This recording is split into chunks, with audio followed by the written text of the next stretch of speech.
आज मैं आपके लिए लेकर आई हूँ लॉकडाउन वाली हसीना का भाग 3। चलिए शुरू करते हैं। हम दोनों एक दूसरे की नज़दीकियों को स्वीकार करना चाहते थे, लेकिन किस्मत कब रुकती है। दरवाजे पर दस्तक हुई। अचानक हमारे बीच की नज़दीकियों में खलल पड़ा। मैं उठा और दरवाज़ा खोला। बाहर एक अजनबी खड़ा था। जूही यहाँ है? उसने पूछा। पीछे से जूही की आवाज़ आई, विक्रम। मैंने मुड़कर देखा। जूही का चेहरा पीला पड़ गया था। वो डर गई थी। मैंने खुद से पूछा, कौन है ये? जूही बोली, विक्रम, तुम यहाँ कैसे? उसकी आवाज़ में आश्चर्य और डर दोनों एक साथ थे। मैंने धीरे से पूछा, जूही, ये कौन है? वो कुछ पल चुप रही, फिर बोली, ये विक्रम है, मेरा पति। वो शब्द मेरे सीने में जैसे किसी ठंडी हवा की तरह उतर गए। मैंने उसकी तरफ देखा, लेकिन उसकी नज़रें झुकी हुई थी। मैंने खुद को संयमित किया। सवालों की भरमार थी, लेकिन इस समय उसका सामना करना जरूरी था। विक्रम अंदर आया। उसकी आंखें जूही पर टिकी थी, लेकिन उनमें कोई कठोरता नहीं थी, बस एक थकी हुई उम्मीद थी। मैं तुम्हें बहुत दिनों से ढूंढ रहा था, विक्रम बोला। जब लॉकडाउन शुरू हुआ तो सब बिखर गया। मैं तुम्हारे मायके तक गया था, लेकिन तुम वहाँ नहीं थी। मैं नहीं जानता था कि तुम यहाँ हो इस तरह। जूही की आंखों से आंसू गिरने लगे। मैं डरी हुई थी, विक्रम। तुम्हारा गुस्सा, वो सब मैं अब और नहीं झेल सकती थी। विक्रम ने लंबी सांस ली। मैं बदल गया हूँ जूही। इस लॉकडाउन ने मुझे बहुत कुछ सिखाया है। तुम्हारी किस्मत, तुम्हारा प्यार, सब कुछ। अगर तुम चाहो तो मैं चला जाऊँ, लेकिन मैं सिर्फ एक बार माफ़ी मांगने आया हूँ। उस पल जूही के चेहरे पर एक उलझन थी। अतीत की टूटन और वर्तमान की गर्माहट के बीच फंसी हुई एक लड़की। वो मेरी तरफ देखती रही, शायद कोई संकेत चाहती थी। मैंने धीमे से कहा, जूही, ये फैसला सिर्फ तुम्हारा है। जो तुम्हारे दिल को सुकून दे वही सही है।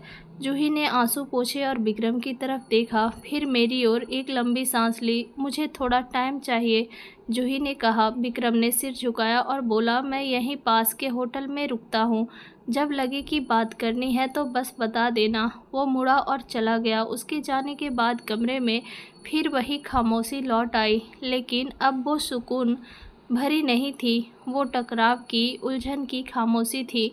जूही ने मेरा हाथ पकड़ा और बोली, मैं तुम्हें तकलीफ़ नहीं देना चाहती थी, लेकिन सच से भागना भी अब मुमकिन नहीं है। मैंने उसके हाथ को कसकर थामते हुए कहा, मैं तुम्हारे साथ हूँ जब तक तुम चाहो। उस रात हम दोनों बहुत कुछ महसूस कर रहे थे। प्यार, भ्रम, डर और भरोसे की वो डोर जो धीरे धीरे फिर से कस रही थी। रात बहुत भारी थी। कमरे में सब कुछ वैसा ही था।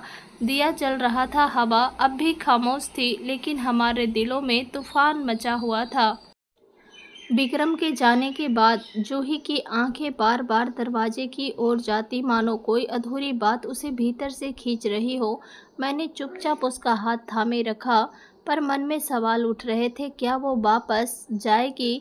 क्या हमारे बीच जो पल पनपे थे वो बस एक ठहराव था उसकी ज़िंदगी के रास्ते में? जूही ने धीरे से मेरी ओर देखा। उसकी आंखों में अब भी नमी थी, लेकिन अब वो थोड़ी साफ लग रही थी, जैसे वो खुद से कुछ कहकर निकल चुकी हो। मैंने विक्रम के साथ बहुत कुछ सहा है, वो बोली, लेकिन अब मैं डर कर नहीं जी सकती। मैंने हल्की मुस्कान के साथ उसकी ओर देखा। तुम्हें कोई फैसला जल्दबाजी में नहीं लेना चाहिए। अपना समय लो। मैं यही हूँ तुम्हारे साथ। वो मेरे सीने से लग गई। उसकी सांसें मेरी गर्दन से टकरा रही थी। वो नर्म आवाज़ में बोली, तुमसे मिलकर मैं दोबारा से जी उठी। मैं अब अपने लिए जीना चाहती हूँ। उस रात हम दोनों ने बातों ही में कई जिंदगियाँ जी ली। कोई जल्दबाजी नहीं, कोई वादा नहीं, बस साथ, बस एहसास। कभी कभी किसी की मौजूदगी ही सब कुछ कह देती है। अगली सुबह जूही बाहर बालकोनी में खड़ी थी। धूप उसके चेहरे को छू रही थी। उसने धीरे से कहा, आज मैं विक्रम से मिलकर सब खत्म कर दूंगी। मैंने हैरानी से पूछा, क्या ये तुम्हारा आखिरी फैसला है? वो सिर हिलाते हुए बोली, हाँ, मुझे अब अपने अतीत से आज़ादी चाहिए। जूही ने विक्रम को कॉल किया और मिलने का समय तय किया। वो अपने पुराने शादी के डॉक्यूमेंट्स और कुछ खत भी साथ ले गई, एक समापन की तरह। कुछ घंटे बाद वो लौटी। उसका चेहरा शांत था, जैसे कोई लड़ाई अब ख़त्म हो चुकी हो। मैंने कह दिया कि अब मैं वापस नहीं जाऊंगी। वो बोली। विक्रम ने कुछ नहीं कहा, बस मेरी आंखों में देखा और चला गया। शायद वो भी जान गया कि मैं अब उसकी नहीं रही। मैंने गहरी सांस ली। अब हमारे बीच कोई परछाई भी नहीं थी। उस रात जूही ने मुझे अपने पास खींचा। उसकी उंगलियां मेरे चेहरे पर फिसलती रही। वो धीमे से बोली, अब मैं पूरी तरह तुम्हारी हूँ, दिल से, आत्मा से, और आज पहली बार मैं खुद को खोना चाहती हूँ तुम्हारी बाहों में। हमने एक दूसरे को वैसे ही महसूस किया जैसे दो आत्माएं जो सालों से भटक रही थी आखिरकार एक सुरक्षित घर पा गई हो। कोई शब्द नहीं, सिर्फ स्पर्श, सांसें और वो जुड़ाव जो देह से कहीं गहरा था। हमारे बीच जो प्यार था वो सिर्फ शारीरिक नहीं, वो आत्मिक था, गहराई से जुड़ा हुआ। रात भर हम एक दूसरे में समाये रहे जैसे पूरी कायनात सिमट गई हो। हम दोनों गहरे प्यार में थे और यह हमारे बीच की पहली रात थी जैसे इसका हम सदियों से इंतज़ार कर रहे थे। यह हमारी नज़दीकियों को और भी मजबूत कर गई। सुबह की हल्की किरणों में जब मैं उठा तो जूही मेरे सीने पर सो रही थी, मुस्कुराते हुए, बेफिक्र, निडर और पूरी तरह मेरी। उसकी सांसें एक मीठे संगीत की तरह चल रही थी। उसकी मांग की वो खाली जगह जो कल तक बोझ थी अब मेरे सपनों की जिम्मेदारियां बन चुकी थी। मैंने उसके बालों में उंगलियां फेरते हुए सोचा, क्या वाकई ऐसा भी हो सकता है कि कोई अपने बीते कल से नाता तोड़कर किसी अनजाने आज में डूब जाए सिर्फ प्यार के भरोसे। जूही उठी, आंखें मिचमिचाई और मुस्कुराते हुए बोली, अब डर नहीं लगता। मैंने पूछा, किससे? दुनिया से। वो बोली, क्योंकि अब मैं अकेली नहीं हूँ। वो दिन कुछ खास था। पहली बार हम दोनों बाजार गए, मास्क लगाए। वैसे भी लॉकडाउन की वजह से बाजार खाली ही थी। उसने मेरा हाथ पकड़ा और दुकानों की तरफ इशारा करते हुए कहा, चलो कुछ नया लें, एक नई शुरुआत के लिए। मैंने उसका चेहरा देखा। वो अब किसी छाप की तरह नहीं लगती थी, अब उसमें रोशनी थी। लेकिन ये रोशनी सबको नहीं भाती। दोपहर को जब हम वापस लौटे, दुकान के बाहर कुछ लोग खड़े थे, जान पहचान के चेहरे, पड़ोसी, एक दो बुजुर्ग महिलाएं। उनकी निगाहों में सवाल थे, कुछ ताने और बहुत सी फुसफुसाहटें। वो वही लड़की है ना, शादीशुदा है, और अब यहाँ लॉकडाउन में क्या क्या देखने को नहीं मिल रहा। जूही का चेहरा एक पल को झुक गया, लेकिन मैंने उसका हाथ और कसकर थाम लिया। मैं जानता था अगर आज मैं पीछे हटा तो वो फिर टूट जाएगी। मैंने भीड़ की ओर देखा और साफ शब्दों में कहा, किसी की ज़िंदगी को जज करने से पहले ज़रा अपनी सोच को आईना दिखा लीजिए। हमने किसी का कुछ नहीं छीना। अगर प्यार गुनाह है तो हम दोनों अपराधी हैं। वो लोग कुछ देर चुप रहे, फिर धीरे धीरे हटने लगे, लेकिन उनके सवाल हवा में तैर रहे और शायद अब हमें हवा से लड़ना था। शाम को जूही खामोश थी। मैं उसके पास गया, उसके कंधे पर हाथ रखा। अगर ये सब तुम्हें परेशान कर रहा है तो हम कहीं और जा सकते हैं। वो मेरी आंखों में देखती रही, फिर धीरे से बोली, नहीं, मैं अब भागना नहीं चाहती। जिस जगह ने हमें मिलाया वहीं हमें अपनी पहचान बनानी होगी। उस रात हमने फिर से एक दूसरे को पाया जैसे हम एक दूसरे के लिए ही बने हो। दो अधूरी आत्माओं का मिलन, इस बार और गहरे और भरोसे से। उसके होठों पर अब कोई डर नहीं था, उसकी बाहों में अब कोई अधूरापन नहीं था। हमने प्यार को सिर्फ छूकर नहीं बल्कि जीकर देखा। और अगले दिन उसने चाय बनाई और कहा, आज से ये जगह सिर्फ तुम्हारी नहीं हमारी है। हमने अपने होठों पर एक हल्की सी मुस्कान लिए। मैंने देखा वो अब पहले जैसी नहीं रही थी। अब उसमें आत्मविश्वास था, ठहराव था। लेकिन तभी दरवाजे पर लगी घंटी बजी। मैंने देखा दरवाजे पर वही चेहरा खड़ा था जिससे मैंने कुछ दिन पहले भुला देना चाहता था, विक्रम। वो धीरे धीरे अंदर आया। उसकी आंखों में थकावट थी मगर आवाज़ में अब भी वही दबदबा। जूही, उसने कहा, मैं तुमसे बात करना चाहता हूँ, अकेले में। जूही ने मेरी तरफ देखा। एक पल को उसकी आंखें डरी, मगर फिर उसने खुद को संभाला।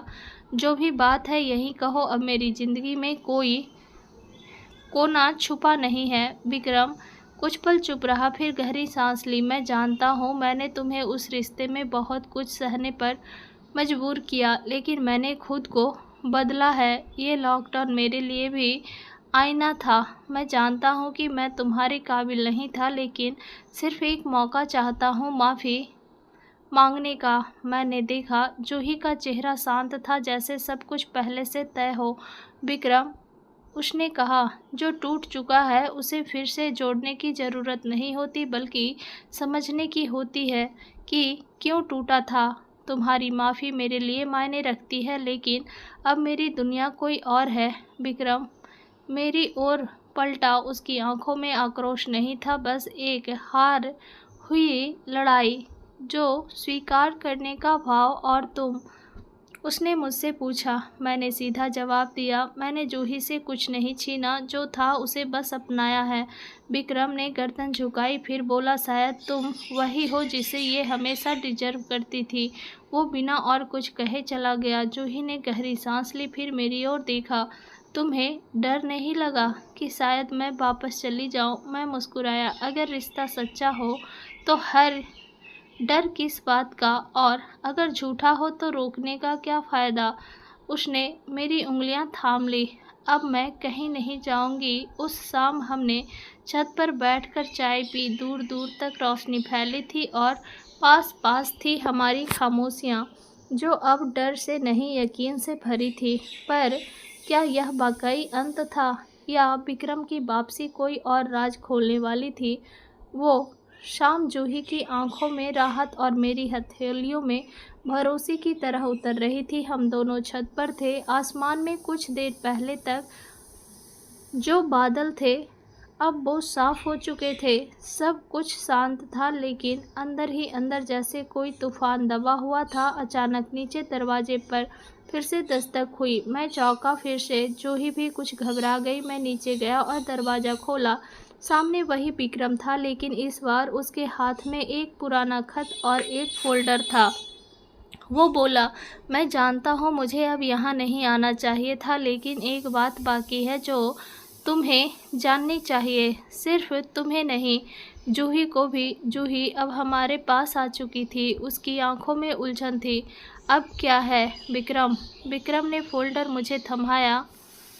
इसमें कुछ दस्तावेज हैं, और यह खत तुम्हारी माँ ने लिखा था जूही, जब हम एक दूसरे के साथ थे, लेकिन ये मुझे बाद में मिला। जूही के चेहरे से जैसे रंग उड़ गया। माँ, मैंने धीरे से फोल्डर खोला। उसमें एक खत था, पुरानी स्याही में लिखा, लेकिन अक्षर साफ थे। उसमें लिखा था, जूही को वो प्यार कभी मत देना जो उससे खो दे, क्योंकि उसकी ज़िंदगी का एक सच है जो अभी तुमसे छुपा है। वो किसी की औलाद नहीं, बल्कि मेरी एक गलती की पहचान है, जिसमें मैंने छुपा लिया था। जूही मेरी बेटी है, लेकिन उसके पिता कोई और हैं, और वो आदमी अब भी जिंदा है। जूही कांप गई। उसके हाथ से खत गिरा। जूही के अतीत का ये राज सिर्फ एक राज नहीं खोलेगा। अब जो सामने आने वाला है, वो न सिर्फ जूही को तोड़ सकता है, बल्कि शायद हमारे रिश्ते की बुनियाद भी हिला देगा। क्योंकि कुछ राज सिर्फ जानने के लिए नहीं होते, उन्हें झेलने के लिए हिम्मत भी चाहिए होती है। दोस्तों, इस कहानी को आगे सुनने के लिए मेरे चैनल को सब्सक्राइब कर लें और बेल आइकन को भी दबा दें, ताकि अगला भाग आपको अपलोड होते ही मिल जाए। जल्द मिलते हैं दोस्तों। यह कहानी केवल मनोरंजन और शिक्षा के उद्देश्यों के लिए है। इस कहानी का उद्देश्य किसी भी प्रकार की अश्लीलता या अनुचित व्यवहार को बढ़ावा देना नहीं है। धन्यवाद दोस्तों।